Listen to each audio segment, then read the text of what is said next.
General Hospital spoilers for the week of October 7 to 11 reveal that Sonny Corinthos will do his best to put Carly Spencer's doubts to rest. Carly may have concerns over their alibi falling apart, especially if she realizes Martin Gray and Molly Lansing Davis are sniffing around. Regardless, Sonny will feel confident that they should just stick to the plan. Carly obviously won't want to land in legal hot water of her own for lying to the cops, but Sonny may promise that's not going to happen. Nevertheless, Molly will remain determined to get Alexis Davis off the hook. If that means dragging down Sonny, Carly, and even Christina Corinthos Davis in the process, then so be it. Next, Portia Robinson will mull over Ava Jerome's guidance. It looks like Ava may figure out that Portia altered Heather Weber's lab results. Ava wants Heather locked up just as much as Portia, so she may understand why the doc adjusted the cobalt levels. That said, the move could come back to bite Portia if she doesn't let somebody else take the fall. And that's where Brad Cooper may come in. Portia isn't pleased over Brad's return to GH anyway, so she may be happy to let Rick Lansing point the finger at someone who's been a lab-scheming culprit in the past. As for Lucas Jones, he may have to decide whether he buys Brad's side of the story. If Brad claims he's been set up, will Lucas believe there's any truth to that? Over with Trina Robinson and Giovanni Gio Palmieri, they'll have a fractured friendship after a fight. However, Gio and Trina are both good people at heart, so something tells us their anger won't last long. Trina and Gio may find a way to work through whatever minor issue pops up before it becomes a bigger problem. Harrison Chase and Brooklyn Quartermain will have a similar goal when it comes to helping Violet Finn. After Violet displays some troubling warning signs, Brooklyn and Chase will come together to help her before things get out of hand. That may be easier said than done since Violet is really struggling without Hamilton Finn in her life. If Finn's rehab release date gets pushed back, that sound sends Violet spinning out even further. Of course, Anna Devane and Jason Morgan may eventually need to talk about that kiss that happened in captivity. Although Jason and Anna may not be ready to pursue a full-fledged romance just yet, they may be building to one down the road. Carly may also become increasingly suspicious of what really went down on Jason's mission. Since Carly can tell that Jason is leaving something out, she's probably not going to let this go. Meanwhile, Lucky Spencer's liver donation will move forward, so Lulu Spencer should get the transplant she needs in the nick of time. Lulu's life will be spared, and maybe feeling all this love surrounding her will somehow put her on the path to a coma awakening. General Hospital spoilers say Lulu will indeed open her eyes this autumn, so we'll bring you more predictions on that wake-up call and updates on the shocking news it'll lead to.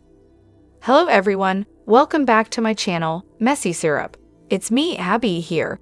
I hope everyone is having a wonderful day.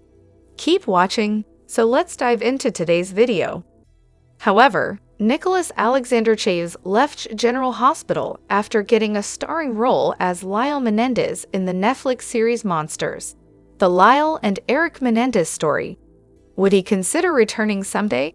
The answer may surprise you. Nicholas Alexander Chaves teases return to General Hospital. Nicholas Alexander Chaves officially announced his departure from General Hospital in May 2024.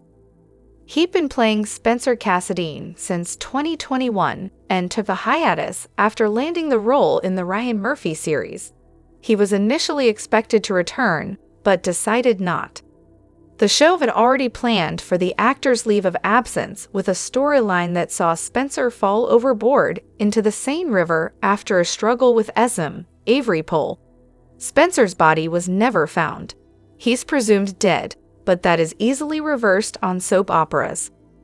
Nicholas Alexander Chaves chatted with TV Line about the possibility of returning to the soap someday. His star is rising, but he hasn't forgotten his soap roots. He revealed that the door was left open for his return when he took his initial leave of absence. When asked if the door was shut now, he said, "No." Port Charles is a crazy place. We'll have to see what happens, he added. While he isn't likely to return at the moment, he didn't shut down the possibility of a future return. As Spencer Cassadine, Nicholas Alexander Chavez was one half of the popular couple Sprina. He revealed that he hasn't recently spoken to former co-star Tabyana Ali, Trina, but wishes her the best. How he would feel about recasting Spencer Cassadine. Nicholas Alexander Chavez is booked and busy these days. It's entirely possible that the show will recast Spencer Cassadine and bring him back from his watery grave. How does the actor feel about General Hospital recasting the role that earned him a Daytime Emmy? He was understanding about the show needing to recast and move the storyline forward. Of course, I understand that the show has needs, and I would be fully supportive of that. What's next for the popular daytime star? The actor has yet to reveal his next project, but he recently signed with the esteemed talent agency CAA. 2 of his recent roles are still airing. All 9 episodes of Monsters, the Lyle and Eric Menendez story, are streaming on Netflix. Furthermore, the General Hospital star's new show Grotesquerie just started on FX. NFL player Travis Kelce is also in the series. It airs Wednesdays at 10 p.m. and streams on Hulu the next day. Do you think Nicholas Alexander Chavez might return to the soap someday, or was he being diplomatic with his answer? Sound off in the comments. Additionally, it's been ages since Jason Morgan has been stuck in a love drought on General Hospital. The man hasn't been lucky in the love department after coming back to Port Charles. We can't help but wonder who will end his long bedroom drought. Viewers of the ABC soap thought about multiple ladies, but it all came down to Anna Devane. Interestingly, Steve recently posted something that only fanned the flames. What's the big reveal? For some time, General Hospital dropped hints that Jason could be paired with Carly Spencer. Then, the possibility of rekindling things with Elizabeth Baldwin seemed equally interesting. In the meantime, others were yearning for a reunion between Jason and Sam McCall. GH fans thought the old lovebirds might eventually find their way back to each other. But we all know how it all went down with Kelly's Sam, who is set to leave GH soon. On top of that, recent developments have shifted the focus to Anna Devane, who recently had a steamy moment with Jason. They both kissed. Will they come into a full-fledged relationship? Moreover, Steve just dropped a major behind-the-scenes clue about what's coming up for Jason on GH in an Instagram story. He posted a snap of himself in front of a closed-set sign and wrote, "Back at it. Here's when the drama really kicks in." Fans know that closed sets are typically used while filming intimate scenes. Additionally, it is done to ensure actors feel more comfortable during those moments. Does that mean Jason will get another juicy love scene? Most important, will it be with Anna? There are no second thoughts about Steve Burton and Finola Hughes being powerhouse actors. However, not all fans are ready for them to get romantically involved. So there's a mixed reaction. Some are excited about them, while others feel the pairing is a bit off. We wouldn't blame them because let's not forget that Jason once fancied Anna's daughter, Robin Scorpio. Should this awkward history stop Anna and Jason from exploring what's brewing between them? Furthermore, Jason and Anna may accelerate things to figure out where they truly stand, whether fans are on board or not. However, Holly hasn't crossed paths on screen with her General Hospital co-star Dex, but behind the scenes, Hofer's graciousness has made a strong impression on her. What's mine is yours. The subject came up when soap operatigist told Sams how many different interviewees have made mention of how happy they are to have her back on the show, a list that includes Felicia and Anna. "Oh, that's really lovely to hear," she said, "because you never know. I certainly don't ever presume that people are thrilled that I'm back for another stint. They don't have to be. They may not like the story. They may just not be happy I'm there. I just can't ever assume they would be." So when people are so kind and gracious and welcoming and fun to be around and to work with, that for me is always a complete bonus. Then Sames made mention of Hofer and his kindness toward her. I've got a nice little story which deserves to be told, she began. They put me into the same dressing room as I was in last time, mostly because it's close to the elevator, and it's close to the restroom and, all those things that I'm unfortunately requiring these days, she said, referencing her ongoing battle with long COVID. When she entered the dressing room, she continued, there were a bunch of things in there from another actor, which is not unusual at all. And so I just presumed that that actor wasn't around at the moment, and that's why they put me in there. The name on the door was Evan Hofer, and I just presumed that he wasn't working and didn't have a story at the moment. Soon, she realized that was far from the case.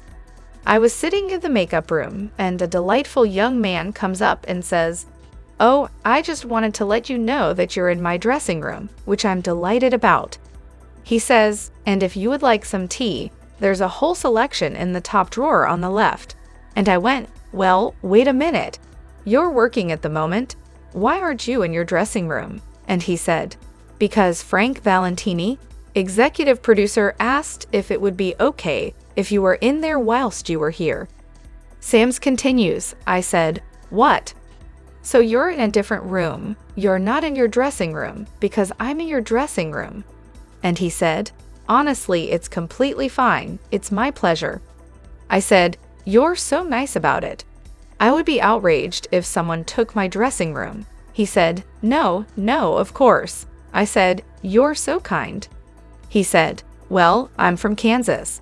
And I just said, "Well, that is the most gracious, kind thing. How incredibly delightful of you to have done that. And I am so grateful."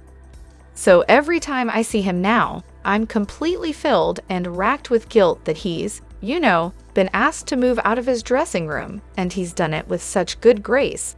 I mean, how lovely is that? The actress marvels. All the stories that you hear about, not on General Hospital, but about people in the business becoming entitled and taking things for granted. It certainly could not be further from the truth in regards to that young man. So I feel he deserves to have all the plaudits and public thanks for just being so kind and gracious. He's been raised right, that young man, and every time I run into him, I just hang my head in shame laughs. And yes, she has taken him up on his offer to take advantage of his tea selection, which she deems very good. I very much appreciate it. Additionally, General Hospital spoilers and updates tease Cyrus Renault was at Lulu Spencer's side even before she was transferred to GH. While the rest of her family and friends pray for a life-saving miracle and Lucky Spencer prepares to be tested, Cyrus has his own idea of ending her pain. Cyrus was reading Bible passages to Lulu when she was still in the care center in New York, where the latest innovations in comatose patient care were being used. But now the situation has changed. The many years of many medications administered to Lulu have ruined her liver over time, and now she needs a transplant. Cyrus knows that he has to change up his game to help Lulu, because with Lucky's past drugging and drinking, he may not be the miracle donor they'd hoped. Cyrus already got tested and wasn't compatible, and likely Martin Gray, who's returned to town, has too. All of her relatives have, except her children. They wouldn't think of Rocco Falconeri or Charlotte Cassadine being tested. Besides, she's on the run with her dad. As Dante Falconeri, Rocco, and Laura Weber, Spencer Collins hold onto hope for a miracle. Lulu's uncle takes a different approach. Cyrus is the uncle Lulu never wanted. He may care for her now, but what about when he tasked Julian Jerome to plant a bomb at the floating rib? Fans of GH remember Cyrus's past before his supposed transformation, and so does everyone else. Laura was completely unaware that she had a brother, let alone two. Not only did Laura never ask for siblings, but she certainly never hoped for a psychotic, murderous, long-lost brother. Fortunately, among her two newfound relatives, only one is truly unhinged. Upcoming spoilers reveal that the self-styled, Jesus-loving criminal is ready to take drastic action regarding his niece. Lulu's survival hinges on finding a compatible donor, and if Lucky is unable to step up, her situation becomes dire. Cyrus is deeply committed to assisting Lulu in any way possible, driven by a fierce determination to support his niece. His recent embrace of faith seems to have led him to rationalize some extreme measures, such as mercy killing. He believes that he can alleviate Lulu's suffering by taking matters into his own hands. Will Lucky manage to rescue his sister before Cyrus makes a fateful decision? Moreover, General Hospital spoilers reveal that some great dramas ahead on the ABC soap. But let's discuss a programming note first. GH will be preempted for Major League Baseball playoff coverage on Tuesday, October 1, and that'll be followed by another preemption on Wednesday, October 2. The show's next new episode is currently set to air on Thursday, October 3, but it's possible there will be a third preemption if there's a wildcard game later in the week. As for what's happening on Thursday's episode, Curtis Ashford will confront Marshall Ashford about his amazing job offer. Curtis just found out that Marshall's been asked to tour with Wynton Marsalis, so he's wondering why his dad never said anything about it. Marshall will presumably tell Curtis that he doesn't plan on taking it, so Curtis will assume it's because of him. Perhaps Marshall will admit he's missed out on too much time with Curtis already and suggest it's better if he skips this tour. Since Curtis is going to be busy with Aurora, Marshall may also feel like he should stick around and help out with the Savoy. However, Curtis won't want Marshall to pass up a chance like this, so he'll urge his dad to go since he might regret it if he doesn't. This certainly seems like it could be an exit route for Marshall and take him off-screen for a while. Next, Sam McCall will have an honest conversation with someone and hope for peace. Whether the conversation is with Molly Lansing Davis, Jason Morgan, or someone else, Dante Falconeri will check in with Sam and wonder if a corner has been turned. Drop your thoughts in the comment section below. Do you agree or disagree? Don't forget to like, subscribe, and hit the notification bell for more updates. Your opinions matter, and I will see you in the next video. Thank you.